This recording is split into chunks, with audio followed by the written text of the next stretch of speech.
that was the Shakespeare play that I cut my teeth on. Right. The Bard's play, or the Scottish play, as we say in the theater world. There's like this dumb superstition about saying Macbeth. My Wait, understanding, really? yeah. My understanding is that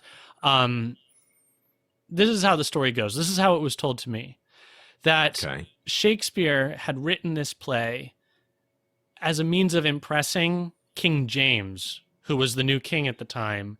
Mm-hmm. Shakespeare had enjoyed royal patronage, and now with new royalty, he wanted to do something to butter up this new king.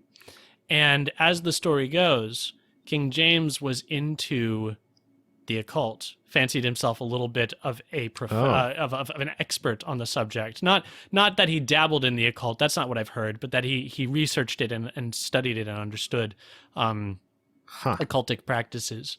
Wow. Again, this is all hearsay. I don't know if any of this is actually true. Okay.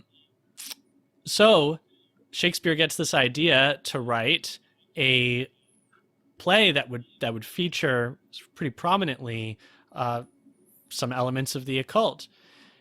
And he was going to write it about King James's ancestor, Banquo.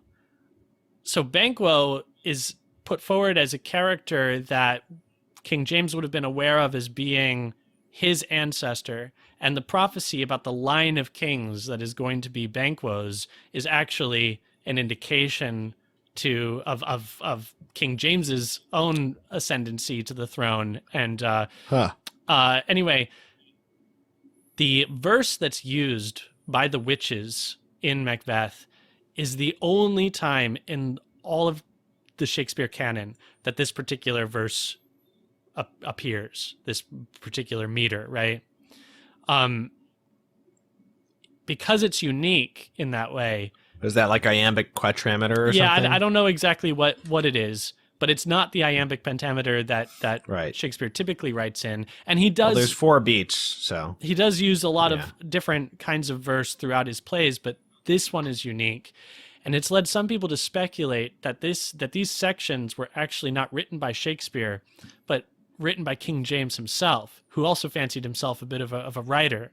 So the story goes that King James said, yes, you will continue to enjoy this royal patronage, and I'm going to sponsor this play, but you have to let me write in some of my own sections.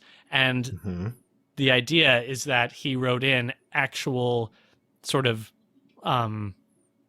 because of his knowledge of the occult and of occultic practices, he had written in some actual incantations and actual sort of darkness into the play, and that the performance of this year after year after year over the centuries has just sort of amassed such a weight of negativity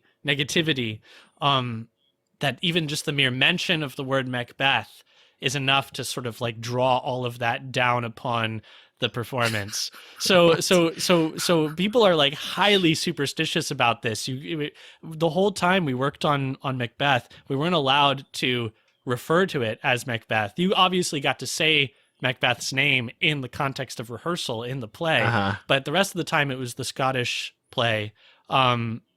And it's bizarre. Yeah, That's yeah, really it is. bizarre. Wow. But there's also like a long history of tragedies that have occurred that are associated with the performance of this play. I think the very first production, there was like something bad to have happened, but there have been deaths. There have been like burning theaters that have burned to the ground. People who have been injured.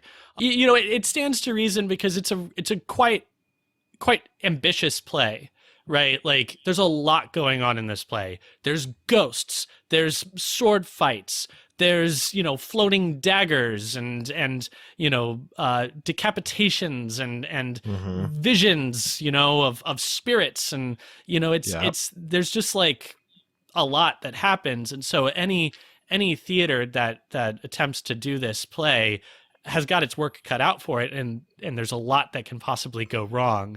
I think I read somewhere about one production where like a real knife had been sort of mistaken for a prop knife and used So yeah,